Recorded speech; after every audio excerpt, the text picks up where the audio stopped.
ಈ ಶಕ್ತಿ ಯೋಜನೆ ಬಂದಮೇಲೆ ಜನಗಳು ಆಟೋ ಕಡೆ ತಿರುಗು ನೋಡಲ್ಲ ಅಂತ ಹೇಳ್ತಾರೆ. ಆ ಶಕ್ತಿ ಯೋಜನೆಯಿಂದ ನಿಮಗೆ ಯಾವ ರೀತಿ ತೊಂದರೆ ಆಗಿದೆ ಅನ್ನೋದ್ರ ಬಗ್ಗೆ ಹೇಳಿ. ಯೋಜನೆಯಿಂದ ಆಟೋ ಡ್ರೈವರ್ಗಳೆಲ್ಲ ನಿಶ್ಶಕ್ತಿ ಆಗ್ಬಿಟ್ಟಿದೀವಿ ಮೇಡಮ್, ಅಷ್ಟೇ, ಇನ್ನೇನು ಇಲ್ಲ. ಈ LPG ಗ್ಯಾಸ್ನ ಕೊರತೆಯಿಂದ ನಿಮ್ಮ ಆಟೋ ಚಾಲಕರಿಗೆ ಯಾವ ರೀತಿ ತೊಂದರೆಗಳಾಗ್ತಾ ಇದೆ ಅನ್ನೋದನ್ನ ಹೇಳ್ತೀರಾ? ಆಟೋ ಓಡಿಸಿ ಮನೆ ಎಲ್ಲ ನಡೆಸೋದು, ಜೀವನ ನಾವು ಮಾಡಬೇಕು. 5 ಮಕ್ಕಳು ಮಾಡ್ಕೊಂಡು ಎಲ್ಲ ಕಷ್ಟ ಐತೆ. ಒಂದು ಗ್ಯಾಸ್ನ ಪಡ್ಕೊಬೇಕು ನೀವು ಅಂದರೆ ಎಷ್ಟು ಅವರ್ ಕಾಯಬೇಕಾಗುತ್ತೆ, ಎಷ್ಟು ಸಮಯ ಬೇಕಾಗುತ್ತೆ ಅನ್ನೋದ್ರ ಬಗ್ಗೆ ಹೇಳಿ ಸರ್. ಒಂದು 3 ಗಂಟೆ ಟೈಮ್ ಕಾಯ್ತಿದ್ದೀವಿ. ಬೆಳಿಗ್ಗೆ ಬಂದಿದ್ರೆ 8 ಅವರ್ ಆಗಿದೆ. 10 ಗಂಟೆಗೆ ಬಂದು 4 ಗಂಟೆಗೆ ಹಾಕ್ಸಿದ್ವಿ. ಸಂಘ ಅದೆಲ್ಲ ತೊಗೊಂಡಿದ್ವಿ. ತುಂಬ ಪ್ರಾಬ್ಲಮ್ ಆಗ್ತೈತೆ. ಈ ಗ್ಯಾಸ್ ಸಿಗ್ತಾ ಇಲ್ಲ, ಮಾಡೋದಕ್ಕೆ ಕಷ್ಟ ಇದೆ. ಬೆಳಿಗ್ಗೆ ನಿಂತ್ಕೊಂಡ್ರೆ ಸಾಯಂಕಾಲ ಆಯ್ತೈತೆ. ಜೀವನ ಮಾಡೋದೇ ಕಷ್ಟ ಆಗ್ಬಿಟ್ಟಿದೆ. ಆ ಥರ ಆಗ್ಬಿಟ್ಟಿದೆ ನಮ್ಮ ಆಟೋದವ್ರದ್ದು. ಸರ್, ಅಂದರೆ ಅಧಿಕಾರಿಗಳಿಂದ ಆಗಿರ್ಬೋದು ಅಥವಾ ಸರ್ಕಾರದಿಂದ ಆಗಿರ್ಬೋದು ಯಾವುದೇ ರೀತಿ ನೆರವೇನಾದರೂ ಸಿಕ್ಕಿದೆಯಾ ಸರ್ ನಿಮಗೆ? ಸರ್ಕಾರದಿಂದ ಅವ್ರ ಹೆಂಡತಿ ಮಕ್ಳು ಚೆನ್ನಾಗಿ ಮಾಡ್ಕೊತಾವ್ರೆ. ಸುಮ್ಮನೆ ಹೆಣ್ಮಕ್ಳ ಮುಂದೆ ಮಾತಾಡೋದು ತಪ್ಪಾಗುತ್ತೆ. ಅವರೆಲ್ಲ ಅವರೇ ಇಲ್ಲಿ ಆಟೋ ತಳ್ತವ್ರೆ. BP ಶುಗರ್ ಪೇಷಂಟ್ಗಳವ್ರೆ. ಅರ್ಧ ಲೀಟರ್ ನೀರು ಕೊಡೋಕ್ಕಾಗಿಲ್ಲ ಅವ್ರಿಗೆ. ಬಂದು ಓಟಿಗೆ ಮಾತ್ರ ಬಂದ್ಬಿಡ್ತಾರೆ, ಮನೆ ಬಾಗಿಲಿಗೆ ಓಟ್ ಹಾಕಿ ನಮಗೆ ಅಂತ. ಶಕ್ತಿ ಯೋಜನೆ ಮಾಡಿದ್ದೆ ನಮಗೆ ಅರ್ಧ ಫುಲ್ ಏಟು ಆಗಿರೋದು. ಶಕ್ತಿ ಯೋಜನೆ ಅವ್ರಿಗೆ ಲಾಭ ಆಗಿರ್ಬೋದು, ನಮಗೆ ನಷ್ಟ ಆಗಿದೆ. ಆಟೋ ಓಡಿಸೋರು ಮಧ್ಯೆ ಮಾಡೋದು ಈ ಥರ ಗ್ಯಾಸು ಸಿಗ್ತಾ ಇಲ್ಲ ಅಂದಮೇಲೆ ಅವು ಅಲ್ಪ ಸ್ವಲ್ಪನೋ ಏನೋ ಆಟೋ ಓಡಿಸ್ಕೊಂಡು ಜೀವನ ಮಾಡೋಕ್ಕೂ ಬಿಡ್ತಾ ಇಲ್ಲ ಅಂದರೆ ಇದು ತುಂಬ ಕಷ್ಟ ಆಯ್ತದೆ. ಇವ್ರಿಗೆ ಇಲ್ಲಿ ಕಾಂಗ್ರೆಸ್ನವ್ರಿಗೆ ಏನೂ ಅರ್ಥ ಆಗ್ತಾ ಇಲ್ವಾ? ಈ LPG ಗ್ಯಾಸ್ನ ಕೊರತೆಯಿಂದ ನಮ್ಮ ರಾಜ್ಯದಲ್ಲಿ ಭಾಳಷ್ಟು ತೊಂದರೆಗಳು ಉಂಟಾಗ್ತಾ ಇದೆ ಅನ್ನೋದನ್ನು ನಾವು ನೋಡ್ತಾ ಇದ್ದೀವಿ. ಅದೇ ರೀತಿ ಈ ಸ್ಟೇಟ್ ಅಡ್ಮಿನಿಸ್ಟ್ರೇಷನ್ ಆಗಿರ್ಬೋದು, ಸೆಂಟ್ರಲ್ ಅಡ್ಮಿನಿಸ್ಟ್ರೇಷನ್ ಆಗಿರ್ಬೋದು, ಇದ್ರ ಬಗ್ಗೆ ನಾವು ಕ್ರಮವನ್ನು ಕೈಗೊಂಡಿದ್ದೀವಿ ಅಂತ ಹೇಳ್ತಾರೆ. ಆದರೆ ಈ ಸಮಸ್ಯೆ ಇನ್ನೂ ಕೂಡ ಬಗೆಹರಿದಿಲ್ಲ ಅಂತ ನಾವು ನೋಡ್ಬೋದು. ಈ ಗ್ಯಾಸ್ನ ಕೊರತೆಯಿಂದ ಆಟೋ ಚಾಲಕರಿಗೆ ಬಹಳ ಗಂಭೀರವಾದಂತಹ ತೊಂದರೆ ಆಗ್ತಾ ಇದೆ ಅನ್ನೋದನ್ನು ನಾವು ನೋಡ್ತಾ ಇದ್ದೀವಿ. CM ಸಿದ್ದರಾಮಯ್ಯ ಅವರ ತವರು ಜಿಲ್ಲೆಯಾದ ಮೈಸೂರಿನಲ್ಲೂ ಕೂಡ ಈ ಆಟೋ ಚಾಲಕರ ಮೇಲೆ ಈ LPG ಗ್ಯಾಸ್ನ ಕೊರತೆ ಬಹಳ ಪ್ರಮುಖವಾದಂಥ ತೊಂದರೆ ಆಗಿದೆ ಅನ್ನೋದನ್ನು ನಾವು ಕಾಣ್ಬೋದು. ಈ ಕುರಿತಾಗಿ ನಾವು ಆಟೋ ಚಾಲಕರು ಏನು ಹೇಳ್ತಾರೆ ಅನ್ನೋದನ್ನು ನೋಡೋಣ ಬನ್ನಿ. ಈ LPG ಗ್ಯಾಸ್ನ ಕೊರತೆಯಿಂದ ನಿಮ್ಮ ಆಟೋ ಚಾಲಕರಿಗೆ ಯಾವ ರೀತಿ ತೊಂದರೆಗಳಾಗ್ತಾ ಇದೆ ಅನ್ನೋದನ್ನು ಹೇಳ್ತೀರಾ? ಭಾಳ ತೊಂದರೆ ಆಗ್ತೈತೆ ನಮಗೆ. ಯಾಕಂತ ಅಂದರೆ ಇವಾಗ ನಾವು ನೋಡಿ ಆಟೋ ಓಡಿಸಿ ಮನೆ ಎಲ್ಲ ನಡೆಸೋದು, ಜೀವನ ನಾವು ಮಾಡಬೇಕು. 5 ಮಕ್ಕಳು ಮಾಡ್ಕೊಂಡು ಎಲ್ಲ ಕಷ್ಟ ಐತೆ. ಆ ಪರಿಸ್ಥಿತಿಯಲ್ಲಿ ಇವಾಗ ಏನಾಗ್ಬಿಟ್ಟಿದೆ ಅಂದರೆ 2 ದಿವಸ ಆ ಕಡೆ ಇರ್ತದೆ, 2 ದಿವಸ ಈ ಕಡೆ ಇರ್ತದೆ. ಒಂದು ಸತಿ ನಾವು ಗ್ಯಾಸ್ ಹಾಕಿಸಾದ್ಮೇಲೆ ಏನು ಮಾಡಬೇಕು? 800 ರೂಪಾಯಿ 700 ರೂಪಾಯಿ ಸಂಪಾದನೆ ಮಾಡ್ತೀನಿ, ಮನೆಗೆ ಹೋಗ್ಬಿಡ್ತೀವಿ. ಬೆಳಿಗ್ಗೆ ಬಂದು ನಾನು 9 ಗಂಟೆಗೆ ಬಂದಿರೋದಿಲ್ಲಿ, ಇಷ್ಟುವರೆಗೂ ಆಗಿದೆ ಟೈಮು. ಇದು ಡೈಲಿ ಆಗ್ತಿರೋದು ಇದೇ ಥರ. ನಾವು ಹೆಂಗೆ ಜೀವನ ಮಾಡೋದು ನಮಗೆ ಅರ್ಥ ಆಗ್ತಾ ಇಲ್ಲ. ಸೊ ನಮ್ಮದು ಮಾತು ಏನಂದರೆ ಸರ್ಕಾರ ನಮಗೆ ಏನಾರ ವ್ಯವಸ್ಥೆ ಮಾಡಿ ಕೊಡಬೇಕು. ಸರ್ಕಾರ ನಿಮಗೆ ಯಾವ ರೀತಿ ವ್ಯವಸ್ಥೆ ಮಾಡಬೇಕು ಅಂತ ನೀವು ನಿರೀಕ್ಷೆಯನ್ನು ಮಾಡ್ತೀರಾ ಅಂತ ಕೇಳ್ಬೋದಾ ಸರ್? ನಾವು ಏನಂದರೆ ಸರ್ಕಾರ ಏನು ಮಾಡಬೇಕಂದ್ರೆ ನಮಗೆ ಸೌಲಭ್ಯ ಮಾಡಿಕೊಡ್ಬೇಕು ಒಂದು ಸ್ವಲ್ಪ.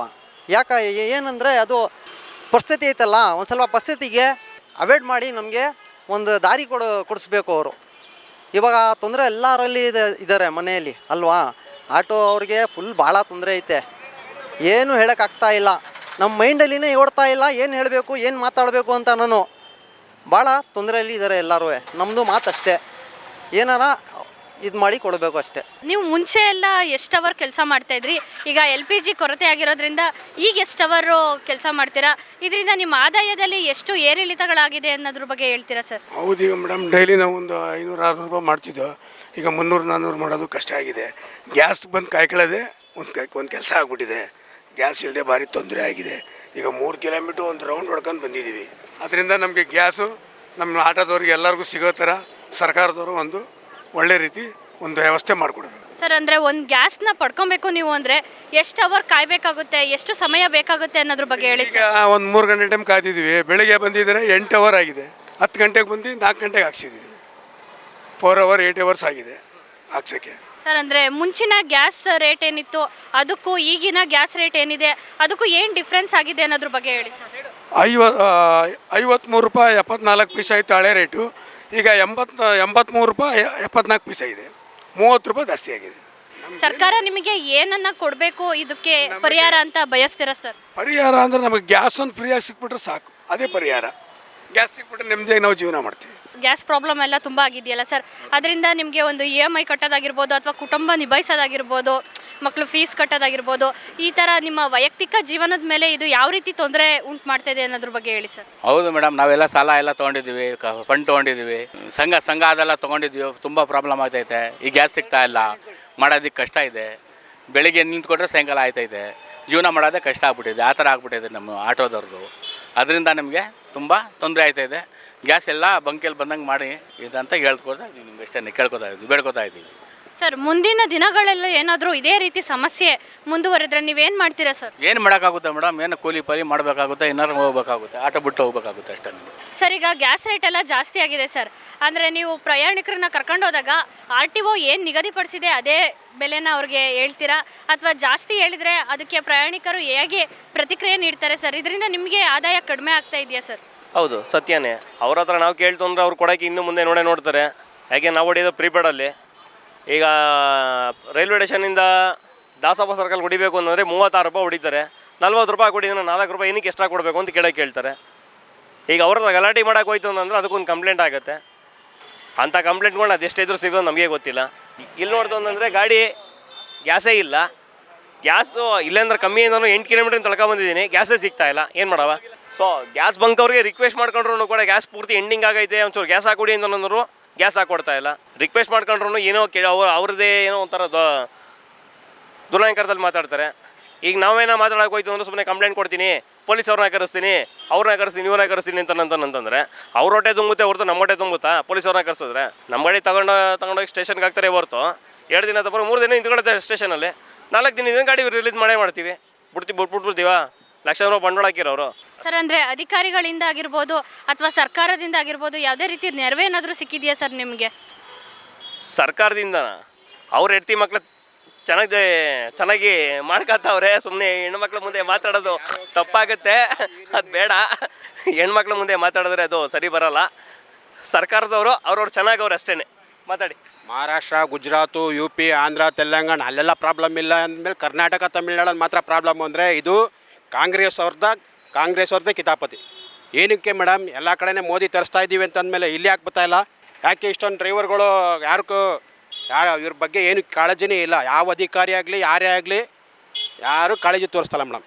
ಇವತ್ತು ಇಷ್ಟೊಂದು ಕಷ್ಟ ಐತೆ, ದಯವಿಟ್ಟು ಇದಕ್ಕೆ ಪ್ರೋತ್ಸಾಹಿಸಬೇಕು ಅಂತ ಹೇಳ್ತಾ ಇದ್ದೀವಿ. ಸರ್ ನಿಮಗೆ ಸರ್ಕಾರದಿಂದ ಯಾವ ರೀತಿ ಸೌಲಭ್ಯಗಳು ಬೇಕು ಈಗ ಅಂತ ನಿರೀಕ್ಷೆ ಮಾಡ್ತೀರಾ ಸರ್? ಏನು ಸೌಲಭ್ಯನೂ ಇಲ್ಲ ಮೇಡಮ್. ಫ್ರೀ ಬಸ್ ಮಾಡಿದ್ರು, ಎಲ್ಲ ಹಾಳು ಮಾಡಿಟ್ಟಿದ್ದಾರೆ. ಏನು ಪ್ರಯೋಜನ ಇಲ್ಲ. ಯಾರಿಗಾರ ಅವ್ರು ದಮ್ಮಿದ್ದು ತಾಕತ್ತಿದ್ರೆ ಬಂದು ಮಾತಾಡೋಕೆ ಹೇಳಿ. ಅವ್ರು ಏನು ಆಟೋದವ್ರಿಗೆ ಯಾರಿಗೂ ಏನು ಅವರು ಯಡಿಯೂರಪ್ಪ ಅವರು ಕರೋನಾದಾಗ 2,000 ರೂಪಾಯಿ ಆಟೋದವ್ರಿಗೂ ಹಾಕಿದ್ರು, 5,000 ಸಾವಿರ ಹಿಂಗೆಲ್ಲ ಹಾಕಿದ್ರು. ಇವ್ರು ಇಷ್ಟು ಕಷ್ಟ ಬರ್ತಾ ಇದೆ ನಮಗೆ, ಬಂದು ಏನು ಅಂತ ಕೇಳ್ತಾವ್ರ? ಕಷ್ಟ ಸುಖ ಅಂತ ಏನು ಕೇಳ್ತಾ ಇಲ್ಲ. ಇವ್ರದ್ದು ಹೊಟ್ಟೆ ತುಂಬಿರೋ ಸಾಕು, ಬೇರೆಯವ್ರು ಬಡವ್ರದ್ದು ಏನು ಲೆಕ್ಕಾಚಾರ ಇಲ್ಲ ಇವ್ರಿಗೆ. ಈಗ ನೋಡಿ ಅಲ್ಲಿ ಎಲೆಕ್ಷನ್ ಬಂದಿದೆ, ಒಬ್ಬರ ಮೇಲೆ ಒಬ್ಬರು ಹೋಗಿ ಕಾಲು ಹಿಡಿತಾರೆ, ಕೈ ಹಿಡಿತಾರೆ, ಆದಮೇಲೆ ಆಗೋಯ್ತು. ಇನ್ನು ಈ ಕಡೆ ತಿರುಗಿ ನೋಡಲ್ಲ. ಆಟೋದವರು ಎಲ್ಲದಕ್ಕೂ ಬೇಕು, ಎಲ್ಲ ಬಿಸ್ನೆಸ್ಗೂ ಬೇಕು. ಆಟೋದವ್ರ ಕಷ್ಟಕ್ಕೆ ಯಾರು ಬೇಡ. ಅಂದರೆ ಮುಂದಿನ ದಿನಗಳಲ್ಲೂ ಕೂಡ ಇದೇ ರೀತಿ ಸಮಸ್ಯೆ ಮುಂದುವರೆದ್ರೆ ಏನು ಮಾಡ್ತೀರಾ ಸರ್? ನೇಣಾಕಬೇಕಷ್ಟೇ, ಏನೂ ಮಾಡೋಕ್ಕಾಗಲ್ಲ. ಇನ್ನೊಂದೇನು ಗೊತ್ತಾ ಮೇಡಮ್, ಸರ್ಕಾರದ ಬಗ್ಗೆ ಬರೀ ಮಾತಾಡಲ್ಲ, ಬರೀ ಏರಿಯಾ ಕಾರ್ಪೊರೇಟರ್ ಬಗ್ಗೆ ಮಾತಾಡ್ತೀನಿ. ಬರೀ ಆಟೋಗೆ ಲೋನ್ ಕೊಡ್ತಾನೆ ಬಡ್ಡಿಗೆ ಸೇಟು. ಅವ್ನು ಬಂದು ಪ್ರತಿಯೊಬ್ಬ ಆಟೋದವ್ರಿಗೂ 200 ರೂಪಾಯಿ ಕೊಟ್ಟ. ಅವ್ನಿಗೇನು ದರ್ದಿತ್ತು ಮೇಡಮ್? ಅವ್ನು ಬಂದು 200 ರೂಪಾಯಿ. ಏರಿಯಾ ಕಾರ್ಪೊರೇಟ್ರು ವಯಸ್ಸಾದವರೆಲ್ಲ ಅವರೇ ಇಲ್ಲಿ ಆಟೋ ತೊಳ್ತವ್ರೆ. BP ಶುಗರ್ ಪೇಷೆಂಟ್ಗಳವ್ರೆ. ಅರ್ಧ ಲೀಟ್ರ್ ನೀರು ಕೊಡೋಕ್ಕಾಗಿಲ್ಲ ಅವ್ರಿಗೆ ಬಂದು. ಓಟಿಗೆ ಮಾತ್ರ ಬಂದ್ಬಿಡ್ತಾರೆ ಮನೆ ಬಾಗಿಲಿಗೆ, ಓಟ್ ಹಾಕಿ ನಮಗೆ ಅಂತ. ಏನು ಹೇಳ್ತೀರಾ ಇದಕ್ಕೆ? ಈ ಶಕ್ತಿ ಯೋಜನೆ ಬಂದಮೇಲೆ ಜನಗಳು ಆಟೋ ಕಡೆ ತಿರುಗು ನೋಡಲ್ಲ ಅಂತ ಹೇಳ್ತಾರೆ. ಆ ಶಕ್ತಿ ಯೋಜನೆಯಿಂದ ನಿಮಗೆ ಯಾವ ರೀತಿ ತೊಂದರೆ ಆಗಿದೆ ಅನ್ನೋದ್ರ ಬಗ್ಗೆ ಹೇಳಿ. ಯೋಜನೆಯಿಂದ ಆಟೋ ಡ್ರೈವರ್ಗಳೆಲ್ಲ ನಿಶ್ಶಕ್ತಿ ಆಗಿಬಿಟ್ಟಿದ್ದೀವಿ ಮೇಡಮ್, ಅಷ್ಟೇ, ಇನ್ನೇನು ಇಲ್ಲ. ಅವರೇ ಸ್ಟಾಪ್ ಆದಮೇಲೆ ನಮ್ಮದು ಸ್ವಲ್ಪ ಕಷ್ಟ ಬಂದ್ಬಿಡ್ತು. ಶಕ್ತಿ ಯೋಜನೆ ಮಾಡಿದ್ದೇ ನಮಗೆ ಅರ್ಧ ಫುಲ್ ಏಟು ಆಗಿರೋದು. ಶಕ್ತಿ ಯೋಜನೆ ಅವ್ರಿಗೆ ಲಾಭ ಆಗಿರ್ಬೋದು, ನಮಗೆ ನಷ್ಟ ಆಗಿದೆ. ನಮಗೆ ನಷ್ಟ ಆಗಿದೆ, ನಾವು ಹೇಳ್ಕೊಳಕ್ಕಾಗಲ್ಲ. ಅದು ಹಾಲಿನ ರೇಟು, ನೀರಿನ ರೇಟು, ಎಲ್ಲ ರೇಟು ಜಾಸ್ತಿ ಮಾಡಿ ಇವತ್ತು ಗೌರ್ಮೆಂಟ್ನವ್ರು ಹೇಳ್ತಾರೆ 2,000 ರೂಪಾಯಿ ಕೊಡ್ತಾಯಿದ್ದೀನಿ, ಫ್ರೀ ಬಸ್ ಮಾಡ್ತಾಯಿದ್ದೀನಿ. ನಾವು ಆಟೋ ಓಡಿಸೋರು ಏನು ಮಾಡಬೇಕು?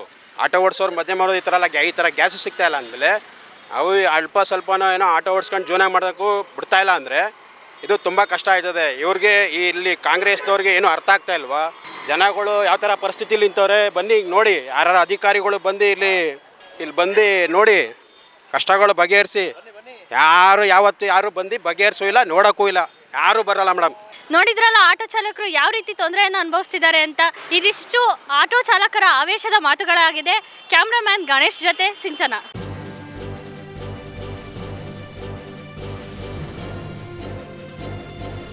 ಇದು ಮಾನವೀಯ ಸಂದೇಶದ ಜನವಾಹಿನಿ.